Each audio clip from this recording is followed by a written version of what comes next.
Okay. Hi, welcome.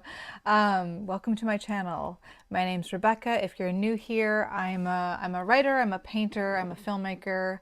I do a lot of creative things, and I talk about the process here on YouTube. Welcome. So, I've been like procrastinating on doing a video like this, but I'm getting braver, okay? I'm getting braver with YouTube. I was thinking I'm gonna start doing some coffee chats. Hi, hello, coffee. I'm gonna start doing some coffee chats, like creative coffee chats, just talking about the issues of being an artist in general. And listen, whenever I say artist, just exchange it with whatever kind you are. I say artist because I do so many things. I don't know what my problem is. I do too many art forms. It's just what I do. It's one of the reasons why filmmaking was so appealing to me is because you do so many different things and conduct so many different areas of the creative world, and it's so fun. So just this is for everybody. This is for all artists. And frankly, this video today is for everyone, just in general.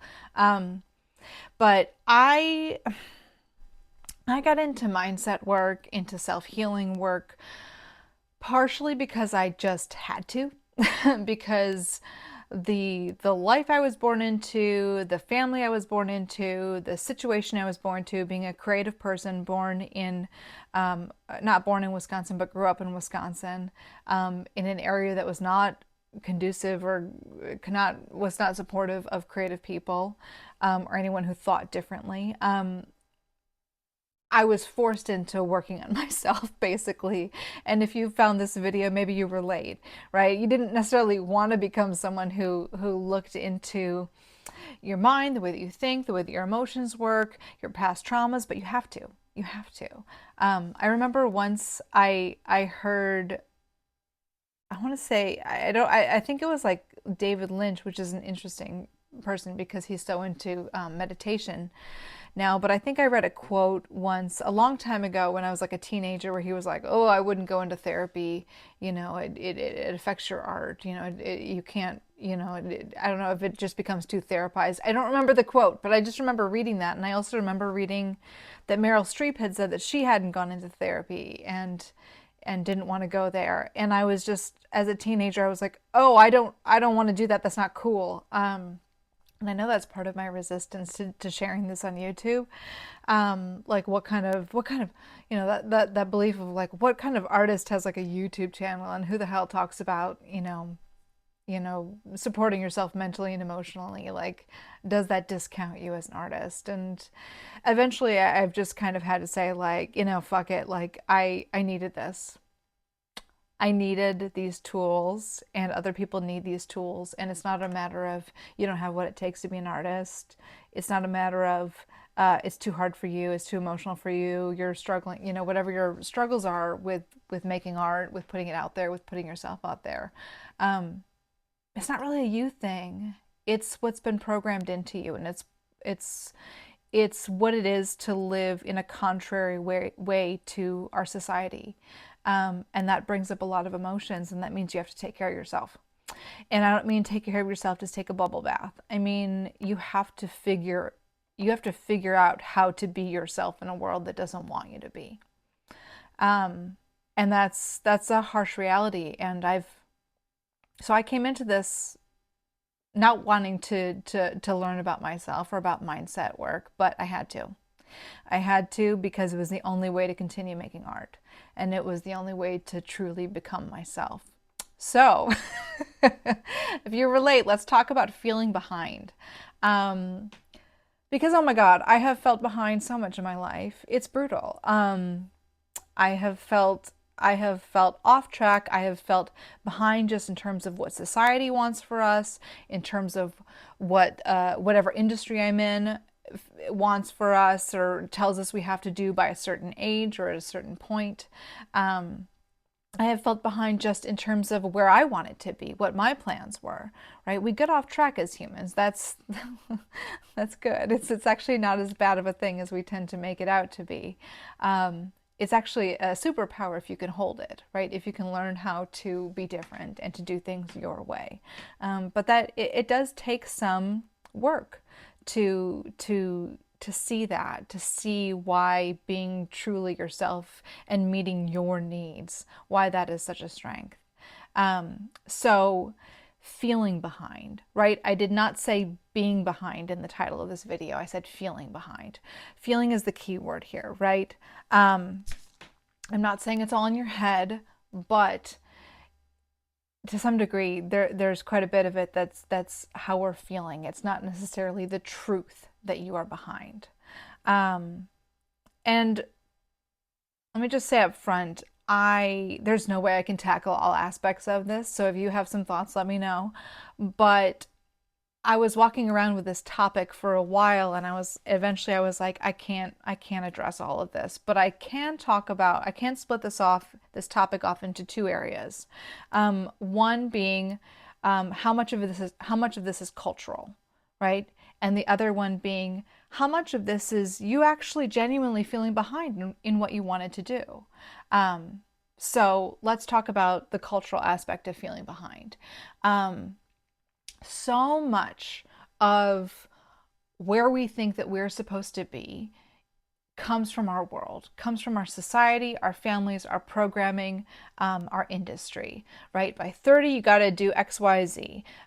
We all know that, the milestones that you're supposed to hit with getting a job, buying a house, getting married, having kids, whatever, in the specific order in which you're supposed to be doing it. There's peer pressure, right? If you do something different, this is something we notice a lot, especially in our 30s. And of course, I'm in my 30s, so I'm specifically aware of it. But it happens at all ages, but there's something specific about this age which is really interesting. If you start to veer off course, people let you know, right? If you haven't gotten married at a certain age, if you haven't landed a specific kind of like stride in your career, people kind of give you shit or they look at you sideways. If you haven't, if you haven't had kids, especially for women, right? There's always like, oh, you better hurry up. There's all kinds of comments, looks, social rejection. If you're living differently than other people, it can be really painful. Industry milestones. I was an actor for a while. I felt the pressure as a female. As a female actor, being like, not just like, oh, I have to look a certain way, but I have got to do it, as fast as possible, as young as possible, or they're going to spit me out and throw me away, which is gross. And it's a topic for another day. And it's insane. But these milestones in our careers, oh, I thought I would write a book by this age, right? We do that in our minds. I remember going to, I made a feature film when I was 27. I shot it when I was 27. It took a couple years to edit and take it to film festivals. And I remember going to a film festival and sitting with some other directors, and all of us, interestingly, said that we had felt like we wanted to make the feature film by the time we were 30. And that was an internal pressure that we had put on ourselves, right? But it's not just an internal pressure. It's coming from somewhere, right? It's coming from our culture. Those top artists, top filmmakers, top writers, whatever, under 30, right? Those lists that they publish. It's in the water. And then you have full-on sexism and ageism in terms of what you're supposed to do by a certain age, again, for women especially. And then there's this creeping feeling that we will not be relevant, that we will not matter. And then there's also our own childhood judgment of who we thought we would be at a certain age, what we thought we would do at a certain age. I mean, I think back on myself as a teenager, and I was such a snob. I was so judgmental of people who gave up on acting, or people who gave up on art, or fill in the blank. There was always this belief that like I would be someone who would rise above all the petty needs of real life. Which is a very detrimental attitude to have. But we carry those judgments still with us, right? And they come up, they bubble up when things feel behind, when they don't feel like they're lining up the way we want them to be. And with all of this cultural programming, that lives in us, that comes up in our heads as we try to do our creative work, as we try to market ourselves, as we try to take chances and take risks and work with new people and collaborate and all the steps of being a creative person in whatever field you're in.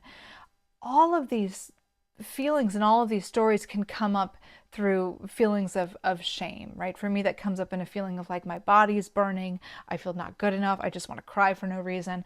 Like I can't concentrate. There's like a mess inside of me, right? It's that feeling of shame. And it, it's what's really happening in those moments. And again, we're just talking about the cultural aspect right now. We're not talking about what you genuinely feel behind on. Or I should also say this, I'm also not talking about feeling behind in terms of something that is out of your control, like for people who cannot physically have a baby and they're feeling behind, or something happens in your life, someone passes away and that knocks you off course. I'm not talking about things like that. Those things deserve a lot of grief and a lot of grace. I'm talking more about things that we are working with in our lives and managing things. But I just want to put that there. But this shame that comes up with all of this cultural programming and who we thought we would be and the industry milestones and all of that, we end up watching ourselves from the outside, right? And it might not even feel like you're watching yourself from the outside. It might just be a general feeling of wrongness. But usually if we can dig down to what that feeling of like, what's wrong with me? Why am I doing this wrong?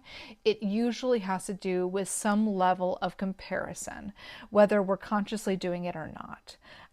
And this feeling of like, if these people, from my past, these people from my family who told me I couldn't do it, these people in my industry, if they saw where I was really at, or if they're witnessing where I'm at right now, I would just die. Like I'm just crumbling inside, right? That feeling of shame when we're dealing with the cultural idea of I feel so behind.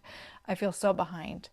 And one of the most helpful things for me with that has been both acknowledging that my circumstances and my own stumblings and me not meeting certain milestones that maybe I would have also wanted, like the culture said, meet this milestone, and I also wanted it, right? There was a match there. Not meeting those milestones, for me, what's been really helpful is to say, like, I know the circumstances and other people don't necessarily know the circumstances that I've been working with, and to kind of create that border, that boundary, and to say, I'm good with me. I'm working with me and my circumstances. And to not to say I don't care about people, right? This pressure to be like, who gives a fuck what anyone thinks? No, we do. We're humans. It's a tribal survival aspect of our brains. We wanna fit in. We want to be a part of people. It's very natural that your brain is going to try to be like other people for safety, right? It's that lizard brain, that survival brain that wants to be with other people. So drawing that boundary and saying, like, I know what's inside of these walls and I know what I'm working with. That has felt like a very important aspect for me of working with any shame that comes up around moments when I feel behind culturally. So developing those boundaries and just recognizing over and over and over again, I know me. I know what I've been through. I know why I needed to do X, Y, Z at this certain pace or whatever. Also, let's see, what was I going to say? Asking yourself if your blueprint is the blueprint that you're living your life by. Is it yours or is it someone else's, right? Again, that shame that comes up when you're like, I'm behind, this doesn't feel good. And asking yourself, does it matter more how I look to other people than how I feel? Does it matter more how I look than how I feel? Is this blueprint mine? Is this my unique life, or is this programming? For me, it helps so often just to call out the programming because it pops up all the time. Like, I like to think that I'm a very independent thinker. I like to think that I'm doing things the way that I want to do them, but the shame pops up. And when the shame pops up, I have to ask myself, is this cultural shit again? Right? Is this stuff that I don't actually agree with again? For women especially, the feeling of like, I'm behind, I have to hurry, I have to, always in acting in the past for me, it was like I have to have certain roles by a certain time, I'm freaking out. And how much of this is me serving sexism?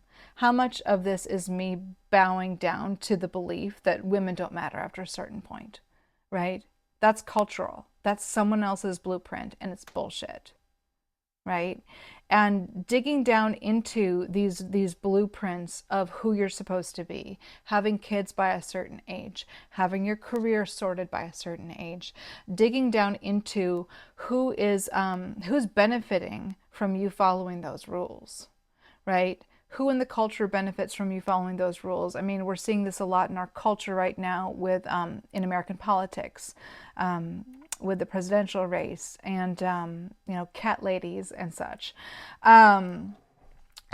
but this feeling of watching it go by like clouds, watching programming go by in your head like clouds. That's been really helpful for me. Every morning I go for a walk, and I used to do Artist's Way morning pages. If you know Julia Cameron's book, The Artist's Way, I used to write it all out every morning, and now in the last 6 months or so, I've walked it out. I walk out the cultural programming that comes up. I walk out the shame that comes up for me of the frustrations of living in a world where I'm doing things differently. I'm doing things my way as an artist, and that requires a certain rebellious strength, and it's something that you have to develop in yourself. And two ways to do it, again, are to create that boundary and say, I know what's going on here inside these walls, and to say, this is my blueprint, this is not someone else's blueprint. And I'm going to watch those clouds go by inside of my own brain of cultural bullshit of who you're supposed to be. So that's kind of looking at the cultural aspect of feeling behind. And then the other way that I have needed to look at it for myself of feeling behind is when I have felt genuinely behind on what are truly my desires, right? Not desires that I have felt the culture impose on me, although sometimes they overlap again, sometimes they're the same. But genuinely just being behind on things that I have wanted to do. And a big reason for that is that everything takes longer than you think it will, right? Everything takes longer than you think it will, and it's more complicated. There are more skills needed. There is more structure in your life, more infrastructure, whether that be money, whether that be emotional and mindset work. One of the reasons why I'm putting these YouTube videos out is to show you some of the ways that you can actually become a support system to yourself, which has changed my life in terms of doing my creative work. But it's that old story of you don't know what you don't know, right? You don't, I know there's a quote from Scorsese about how I think he said, like, I never know how to make the movie until I've already made it, right? You don't know the road until you're on it. And you don't know the blueprint also until you're starting to build it yourself and you're starting to map out your own life. And sometimes you only know the next inch in front of you, and that's what you're working with. And that is part of it. And that mismatch inside of us, that dissonance inside of us of feeling, I wanted this a certain way, I pictured it a certain way, And then it as you start to deal with real life, as you start to deal with the complicated aspects of truly doing the thing that you saw yourself doing, and that taking more time, that can feel like a real battle within yourself. And one of the best things that I have ever done, with this particular pain of feeling behind, is I've given myself grace, and I've become someone who compassionately, both extends deadlines for myself. So I do this all the time as a writer. I feel like, I don't know, do enough people talk about this? I feel, sorry, I'm losing my voice apparently. But I will wrap this up soon. But I have moved deadlines for myself, as a writer. And I feel like more people should talk about this, because aiming at a certain height, aiming for a certain word count, aiming for a certain page count for myself by a certain date, despite the fact that I do not always hit it and I often move deadlines for myself, the deadline keeps me moving, right? The deadline keeps me aiming and working. And I'm grateful for that. And I'm grateful for the grace that I have learned to give myself. I've had to give myself in order to get my work done, in order to keep going and to not live in shame, because shame is exhausting. Shame is a lot of energy. And for me, being flexible with myself and being compassionate with myself, and being able to tell myself, oh shit, I did not know all the tools needed to do this.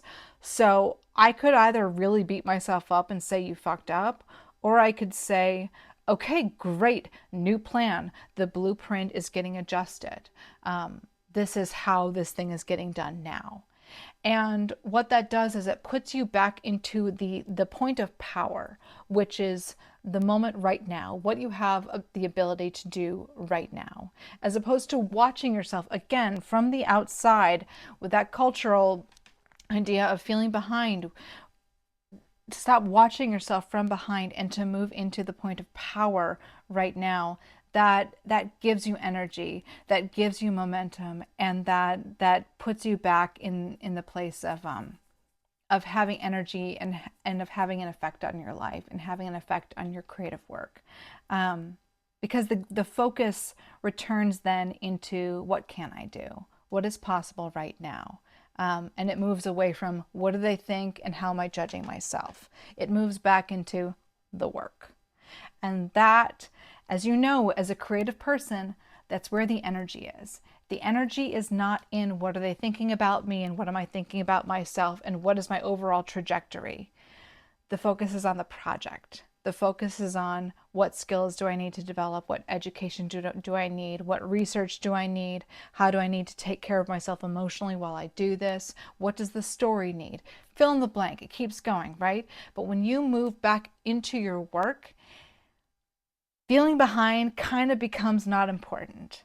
Whether or not you're on track, it's there, but it's in the background. And the place that we really want to be as creative people is in the energy of the work anyway, right? That's where we feel happy. That's where we feel inspired. That's where we get more energy to keep doing work, to keep getting excited. And once you get back into that, back into your work, that now it's your path again. It's not someone else's blueprint. It's not what anyone else is implying that you should be doing or judging you for. The energy is so strong when you are full of yourself in a healthy way with your work. You're filled up by the excitement of where you're going. And then it becomes so much more okay that you don't know exactly where that lands you, exactly where that's going, right? Instead, it's just like, being alive is good. Making art is good. Behind, on track, those aren't even things. I'm just making the work, right? And then you make better art. You make better art because it's coming from a purer place, not a place of, where am I going to put myself in the market, in the world, etc. And that's how you know that you're on your path, right? Is when you don't know exactly what comes next. Um, you're just like, ooh, I guess I'm actually living the movie of my life because I don't know what happens next. You know, if my life was predictable, then it might not actually be my life. It might be a life that someone else designed for me, but my own life is a little bit shaky. Um, I'll finish this up and then I'll let you go. Thank you for watching this. This is fun and kind of scary for me, but I'm glad I'm doing it. But I had a realization recently. I had always thought that like my highest, strongest self was this person who was really confident and spoke perfectly and always felt confident, always felt really strong and solid in her life. And I realized recently that me at my strongest and at my favorite self, let's put it that way. My favorite self is someone who's kind of dancing with life and actually is kind of shaky. And I don't know what's happening next. And I'm working on the painting and I'm not quite sure where it's going. And I'm working on the screenplay and I'm like, oh God, I hope this works. And there's something a little bit like shakier about me as my happiest self. And there's resilience in there. And I don't know the blueprint. And in many ways, I can't feel behind as that highest self because I'm just kind of dancing with life and I don't know what's going to happen and it's very shaky. So I just thought that was so interesting. And I'm trying to kind of work with that lately, being like, yeah, I'm shaky, but like, that's where it's fun. That's where it's fun. I just shook this desk. So there you go. I have a button. Anyway, thank you for watching this. Thank you for bearing with me as I kind of figure out how to do YouTube. It's really fun. Oh, last thing. I put 2 of my courses back up online. I created a bunch of courses last fall, and then was like, I'm done with this. I'm not an online teacher, and I'm back. Whatever. But I have 2 courses that I have put back up. One is on procrastination, specifically for artists, for creative people, writers, musicians, whatever the heck you are. Procrastination. And then the other one is the art of the rock bottom, how to navigate being in a rock bottom in your life. It's a very like tender course and it can really hold you if you're in going through rejection, if you're going through a breakup, if you're going through grief. I have been through about 1,000,000 rock bottoms in my life, and I was really watching myself in the last couple of years, figuring out what was working for me and helping me through my rock bottoms. So I created that specifically to help other people who are going through it. Both of those courses I cut the prices in half from what they were last fall. And then I also added like a 15% off discount to thank you specifically for watching this on YouTube. So check out the courses below in all the information under this video. Use those codes to get 15% off. That's it. Yeah, thank you so much for watching and let me know if you have areas in creativity that you want to talk about because it's such a big thing and it's changed my life to figure out how to become my own support system through working through these things, through writing about them, talking about them, figuring out what's actually going on, right? How much of this is programming, how much of this is internalized shit, and how can I think differently, and how can I support myself while I do so? So thank you so much, and I'll see you later. Okay, bye-bye.